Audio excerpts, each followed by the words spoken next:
Kim at Paolo date sa France, inaabangang ilapag. Pauwi na nga ba ng Pilipinas ang lovebirds?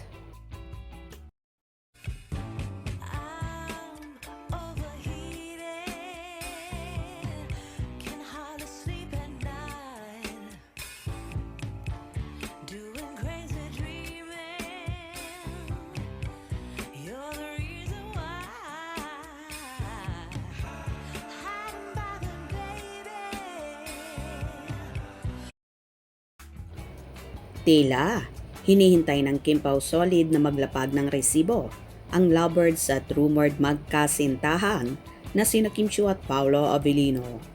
Hinihinala kasi ng kanilang supporters na magkasama ang dalawa sa France ngayon. Kasalukuyan kasi na nagsushooting si Paolo doon kasama nga ang mga direktor na si Direk Tonet at Direk Dan at ang leading lady ni Paolo na si Miss Nadine Lustre. Maingay nga ang usapin na sumunod daw si Kimi sa aktor kung saan ito naman daw ay nagtitraining. Samantala kinagiliwan at kinakiligan ang harutan ni na Paolo at Kim sa SOCMED kung saan inimbitahan ni Paolo si Kim na kumain ng croissant. Ayon pa nga sa aktor kung saan France nga ang salitang ginamit nito pero tin-translate na lang na mga fanay sa English. Would you like to have a coffee and a croissant with me? At sinagot naman ito ni Kimi ng bonjour or hello in English. Anyway, may kumalat pang balita at larawan si Paolo kung saan may bit-bit itong gitara kaya naman pinagpiestahan na naman ang kanilang followers at kung ano-ano namang imahinasyon ang lumabas sa SOCMED. May dalang gitara ang Paugi sa bagay pampalipas ng lungkot.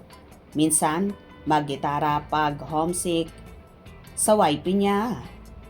Hindi naman sila Kim ang nag-coffee. Sila ni Nadine sa movie nila. May kasalan pa ngang naganap doon.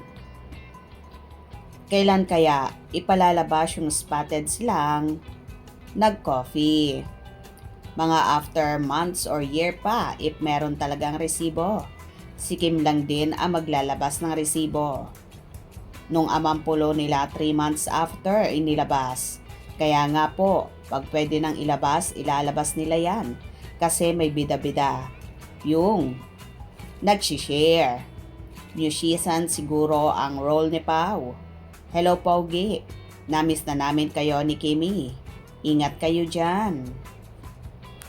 Post, to repost with caption. Bardagula na magjosawa. Siyempre kasama naman talaga niya ang babe niya. Siguro kasama ni Paolo ang Kim. Sila Nadine and Christoph.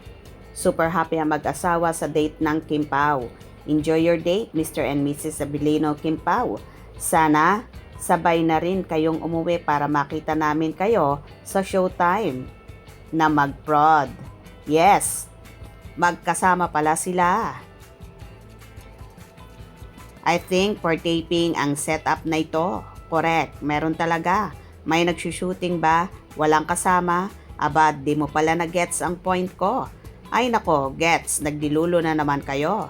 Ayaw ko sa discussion. Di rin ako mahilig gumawa ng kwento sa Kim Pao. Doon tayo sa legit. Ano bang sinabi ko na baka may kasama siya? Kaya nga sinabi ko di mo mag-gets natural. Sino pa nga bang kasama niya? Kundi sila Nadine Lustre. Parang masayang-masaya silang dalawa. Masayang-masaya rin ang mga Kim Pao fans. Sige lang Paolo, paayuda ka lang habang masaya ang puso mo. Kinikilig ako habang nagtatype. Kim Pao forever. Masaya kayo dyan kasi walang magkokontrabida. Pakasal na kayo at tiyan na kayo tumira.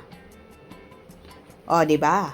Kaloka at kilig na kilig nga ang mga fanay sa naging bardagulan ni Kim at Paolo at hinihinala ng marami na totoo ang date na nangyari sa France.